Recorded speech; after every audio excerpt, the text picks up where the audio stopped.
Je m'appelle Hugo Martin, je suis designer et j'ai une entreprise de lunetterie assez innovante. On vend nos produits un peu partout dans le monde et on fabrique pratiquement tous nos produits en France. On a plusieurs marques, donc on a la marque Parasite, on a la marque Noego et on vient de sortir une nouvelle marque qui s'appelle Project Zero qui utilise les caractéristiques de l'impression 3D et on a déposé un brevet sur une charnière un peu spécifique. On a fait notre premier salon, le Silmo en 2002, où on a eu un grand succès. Et tout de suite, j'ai pu intégrer des gens dans l'entreprise et on s'est développé assez vite. On est 15-20 personnes chez Parasite, structurées en deux pôles, on va dire. On a une partie où on gère à la fois les stocks, les demandes clients, les expéditions, et on fait aussi tout le design et le marketing à Saint-Vulbas. Et ensuite, on a une partie plus terrain qui est commerciale. On est vraiment dans un univers un peu de science-fiction, comics, manga, voilà. Et à côté de ça, on a une approche aussi très fonctionnelle, c'est-à-dire que nos produits, on fait toujours en sorte qu'ils soient très confortables à porter, très légers. Et on fait aussi des collaborations avec des entités assez prestigieuses comme Lucasfilm.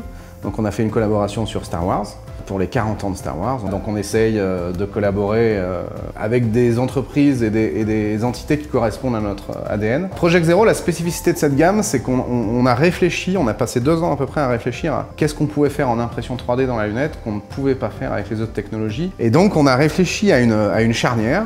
Comment imbriquer une branche dans une face sans utiliser aucun autre composant que la branche et la face. Et on a trouvé un système que je trouve assez fantastique, qui est très simple et qu'on ne peut faire qu'en impression 3D. Il n'y a pas de vis, il n'y a rien, il n'y a aucune pièce supplémentaire, donc en fait il n'y a pas d'usure.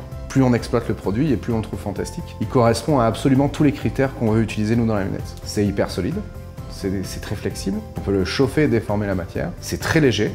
Project Zero, ça fait 10 grammes. La branche est très facilement démontable. Donc si on a une casse, si on a un souci, on peut démonter et remonter tous les éléments de la lunette sans problème.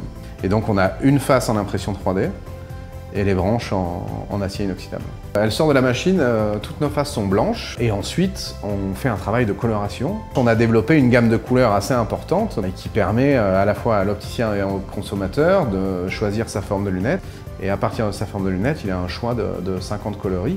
Et ensuite, il a un choix aussi dans les coloris de branches. Ça lui fait plus de 10 000 combinaisons possibles. Donc la Chambre des métiers, on les connaît depuis très longtemps. Et donc on a beaucoup discuté avec eux des différentes technologies d'impression 3D. Et puis ça a aussi abouti à un financement avec la BPI qui nous a permis à la fois de déposer le brevet, de faire les premiers prototypes, les échantillons et de présenter les premiers produits à nos clients. C'est le tout début de Project Zero. Donc notre objectif à nous, c'est d'être leader en France de l'impression 3D dans la lunette. On aimerait avoir entre 4 et 500 boutiques en France qui distribuent cette collection et puis ouvrir à peu près 200 autres boutiques dans le monde dans les 2-3 ans qui viennent.